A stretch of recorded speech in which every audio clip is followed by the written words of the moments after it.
My husband was mid-toast when he saw me walk through the front door of the restaurant he had built with my money. He was standing on the small raised platform near the bar, his champagne flute suspended in the air, his face flushed with the particular arrogance of a man who believes he has finally gotten away with something. The dining room was packed, investors in expensive suits, food bloggers with ring lights propped against the bread baskets, local influencers already filming everything for their followers. My mother-in-law was seated at the best table in the house, draped in the pearl necklace I had once complimented and never seen again after that Christmas. He saw me and every single muscle in his face went slack. I did not wave. I did not smile. I walked in slowly, let the heavy glass door close behind me, and stood very still in the entrance of the restaurant I had financed to the tune of $430,000. The restaurant to whose grand opening I had not been invited. He recovered quickly. He always did. That was the thing about my husband that I had spent 3 years mistaking for confidence. He snapped his expression back into something resembling composure, slammed his glass onto the bar, and came straight for me across the polished concrete floor. "What are you doing here?" he said low and tight, grabbing my elbow and pulling me toward the wall near the host stand. "I told you this was a private event, family and close friends only." I looked at him for a moment. Then I said very quietly, "I know." He tightened his grip. Behind him, a few of the food bloggers had noticed the tension and were angling their phones in our direction. "You need to leave," he said. "Right now, before you embarrass yourself." I looked past his shoulder toward the door. Right on cue, it swung open. 2 men in sport coats walked in. They were not investors. They were not food critics. They were process servers from the county sheriff's civil division, and they had a court order tucked in a manila envelope that had my name on the return address. My husband turned around. He looked at the men. He looked back at me. "What is this?" he said. "This," I said, "is me collecting what's mine. I should explain how we got here, because 3 years ago, I was a different person. Or maybe I was the same person who just hadn't learned yet that love is not a substitute for a signed contract. I was 28 when I married him. He was 34, charming, full of plans. He had worked in hospitality management for almost a decade, and he had this dream of opening his own upscale farm-to-table restaurant in the arts district of our city. He could describe it in a way that made you feel like you were already sitting at one of the tables. The warm lighting, the open kitchen, the locally sourced menu that changed with the seasons. He had the vision. What he did not have was the capital. What I had was a trust fund my grandmother had left me when I was 22. $300,000 that I had kept carefully invested and had grown, by the time we got married, to just over $400,000. My financial advisor had told me not to touch it. My mother had told me not to touch it. I touched it anyway. We drew up what he called a simple agreement. He typed it himself on a Saturday afternoon. I signed it at the kitchen table with a glass of wine in my hand. It said I was making a personal loan to the LLC he formed for the restaurant at 0% interest to be repaid within 5 years of opening. I know how that sounds now. I know. What I did not know then was that the LLC had a second member. His childhood friend, I'll call him his business partner, who held 49% of the equity and whose name I had never heard until I started pulling documents 18 months into the marriage when things started feeling wrong. I also did not know that my husband had used $80,000 of my money to purchase a condo downtown, not for us, for someone else.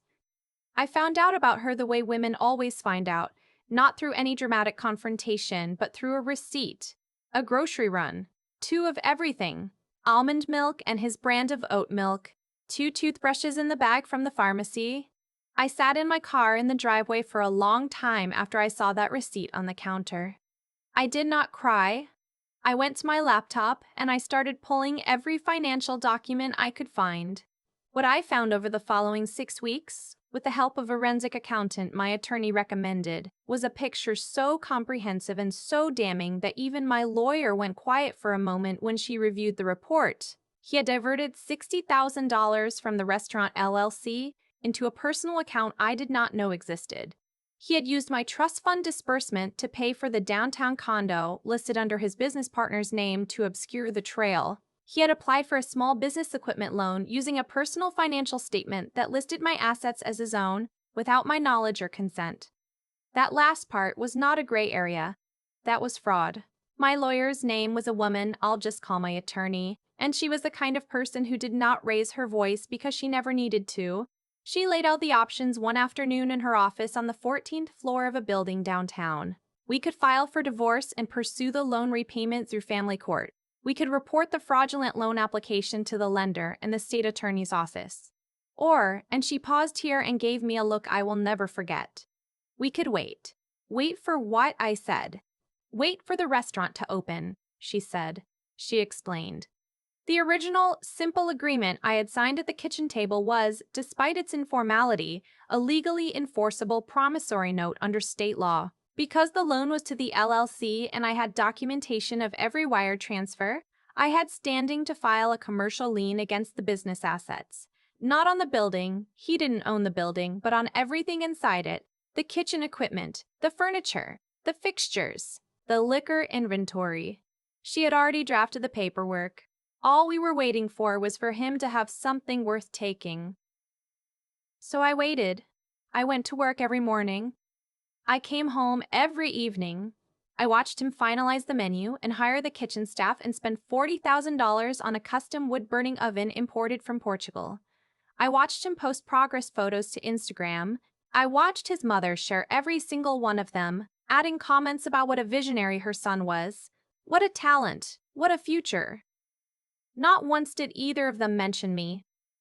3 days before the grand opening, a mutual friend texted me a screenshot of the event invitation that had been sent out. 200 guests, an intimate evening celebrating the opening of, and then the restaurant name, which he had named after a street in the neighborhood where he grew up. Family and close friends only, the invitation said. My name was not on the guest list. I read that text sitting in my car in a parking garage, and I thought about all the times I had wired money to that LLC account. The $430,000 I had transferred in 12 separate installments over 18 months, each one documented, each one traceable. I thought about the kitchen table and the wine glass and the document I had signed. Then I called my attorney and told her we were ready. She filed the lien the next morning. The court granted the writ of attachment on the business assets that afternoon. The process servers were scheduled for the night of the opening. I did not plan to go. That was not part of my attorney's strategy. But the night before the event, my mother-in-law called me. The first time she had initiated a phone call in 4 months to tell me that I should stay home and reflect because my bitterness was becoming embarrassing for the family. I thought about that word. Family. I put on a blazer and I called an Uber. The process servers met me at the entrance at 8:15, 15 minutes after the event was scheduled to begin. They had already verified the court order with the Sheriff's Civil Division. Everything was legal. Everything was prepared. I was simply there to observe. My husband's grip on my elbow released the moment he understood what he was looking at. He looked at the court documents in the lead server's hand. He looked at me. "You can't do this," he said. "There are investors in there. There are people from the food press." "I know," I said again. The lead server stepped forward and addressed my husband with the specific flat politeness of someone who has done this many times and has no feelings about it whatsoever. He explained that pursuant to the commercial lien and the writ of attachment, they were there to inventory and secure the business assets of the LLC. He handed my husband a copy of the court order and suggested he contact his attorney. My husband went pale. Then he went red. "This is my restaurant," he said, his voice rising. A few heads turned near the bar. "This is my grand opening. You cannot walk into my business and start seizing my property in front of my guests." "Sir," the process server said, "we already have." The second server had already moved into the dining room and was handing a copy of the court order to the restaurant manager, a young woman who looked like she wanted to be anywhere else on earth. The investors near the bar had stopped talking. One of them pulled out his phone and started typing something. A food blogger who had been filming the open kitchen lowered her camera and turned it toward us. My husband moved toward me, close, his voice dropping to something that was supposed to be threatening. "I will make you regret this," he said. "I will tie you up in court for years. I will countersue. I will—" "You forged a financial statement," I said quietly. "You used my assets as collateral without my consent.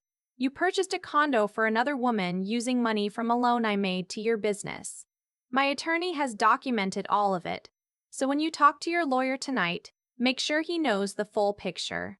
He stopped. Behind him, his business partner had appeared from the direction of the kitchen, still in his chef's apron, his face a mask of controlled panic. He grabbed my husband by the arm and pulled him aside, speaking rapidly and low. Whatever he said made my husband close his eyes.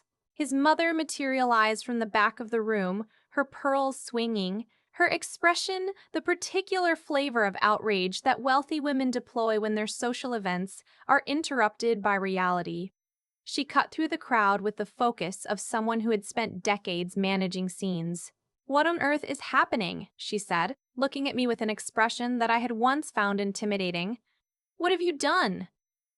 I looked at her for a moment. I thought about the phone call she had made the night before. "Stay home and reflect."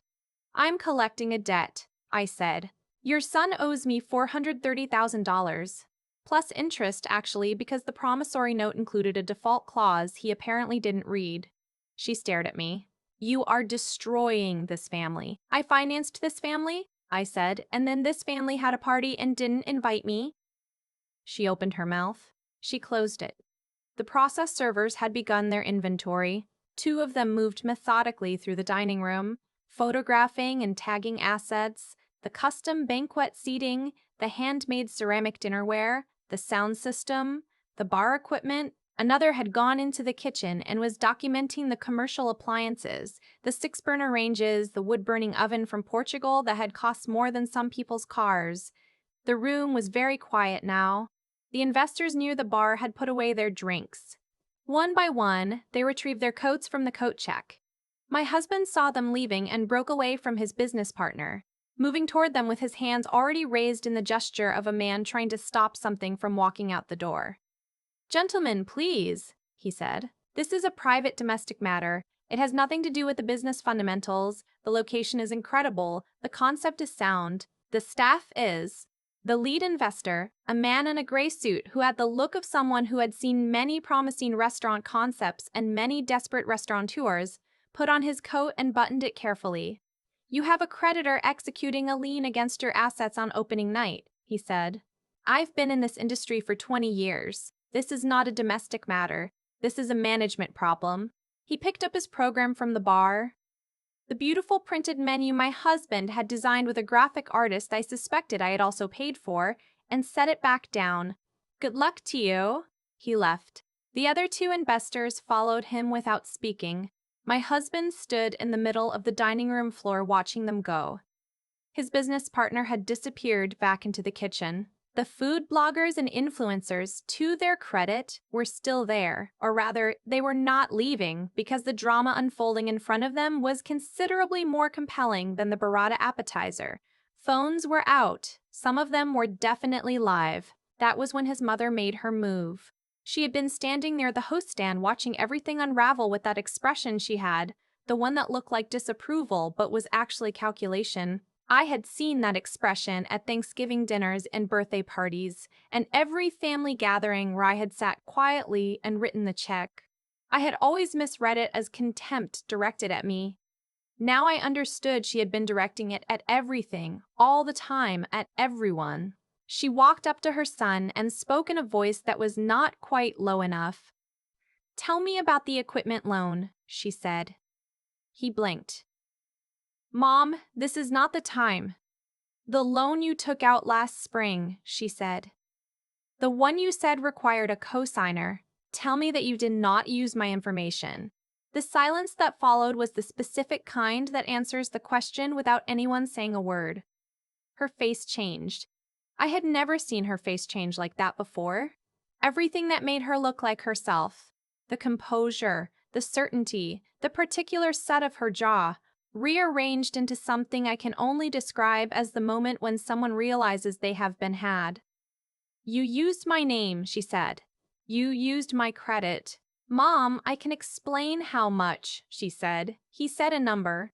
I will not repeat it here, but it was enough to make her take one step backward, as if the amount had physical mass. That loan is in my name, she said. She was not speaking to him anymore. She was speaking to no one, working it out.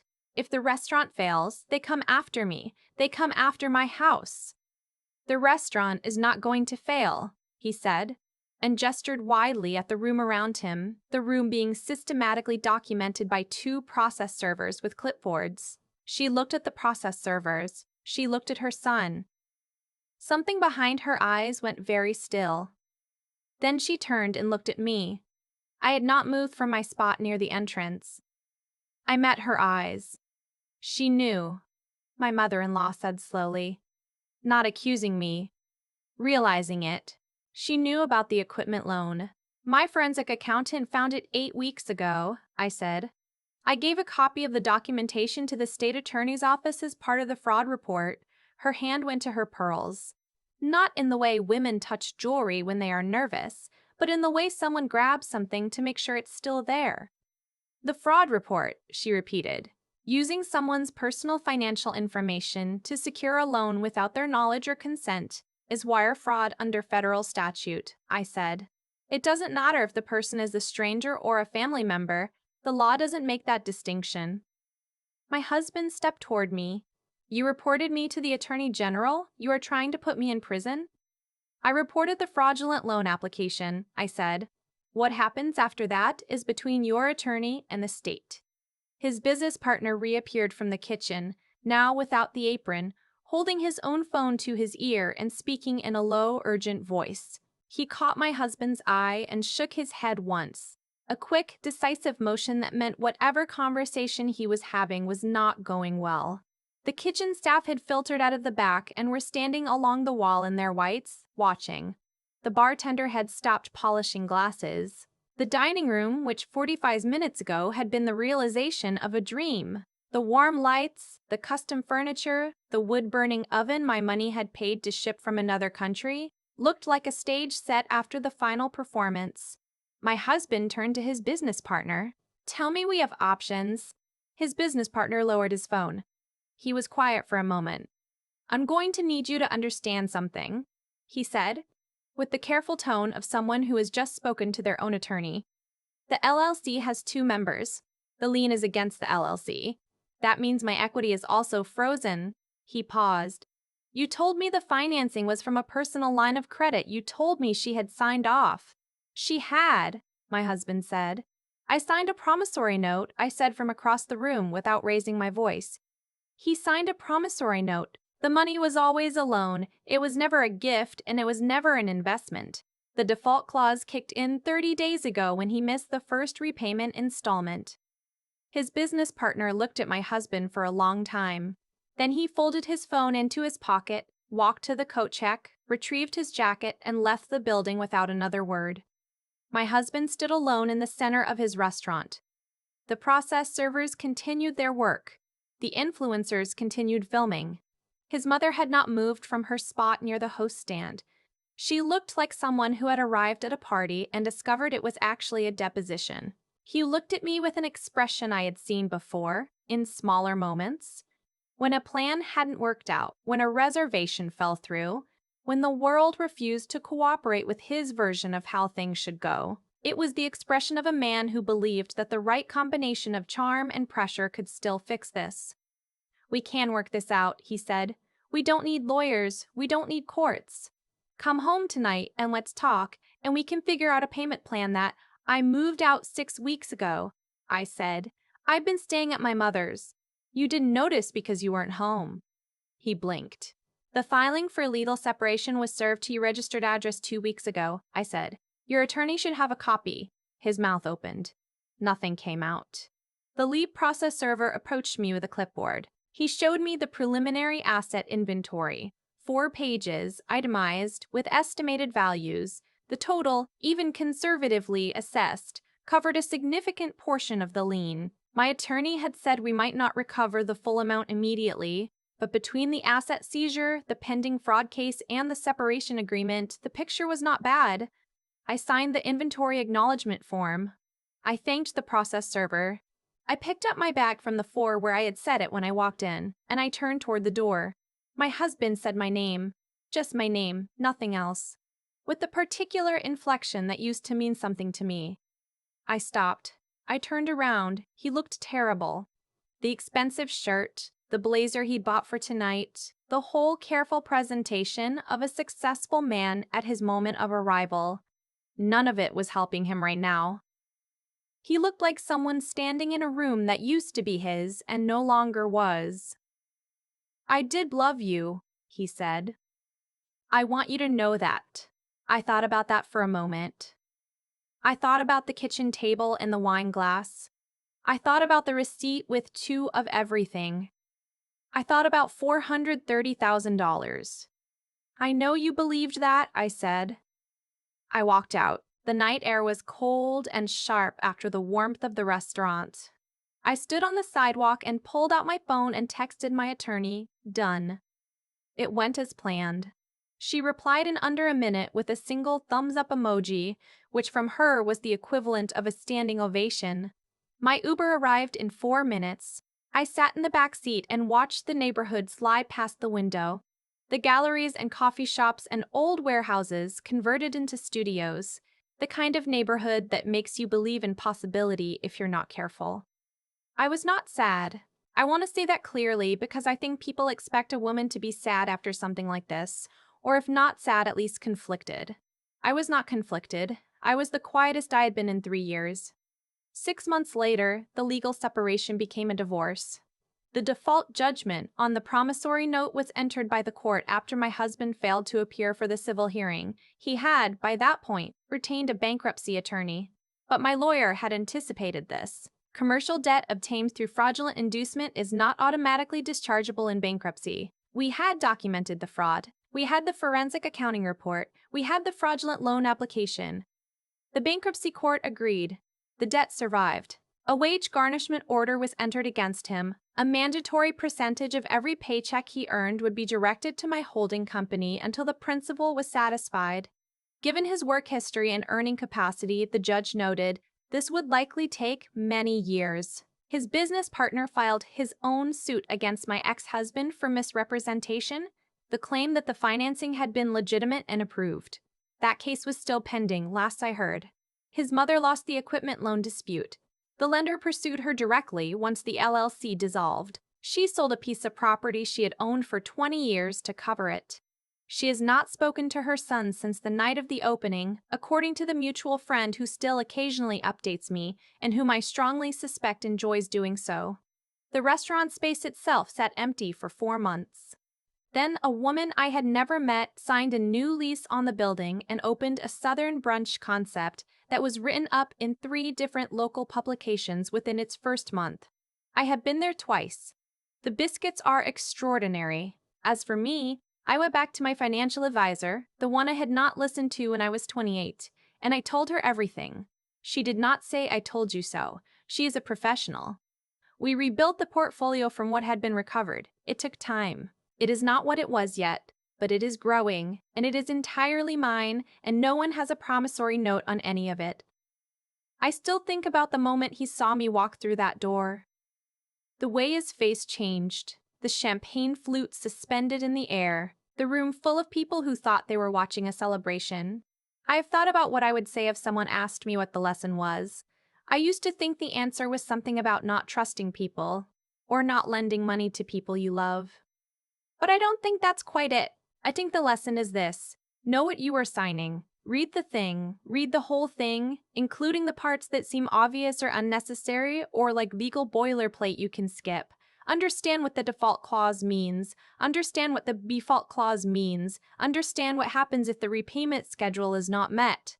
And if someone asks you to sign something at a kitchen table with a glass of wine in your hand, take it home, sleep on it, and call a lawyer in the morning. I was 28 and in love, and I thought that was enough to make something work. It is not. Love is not a legally enforceable document. But a promissory note is. Read the fine print.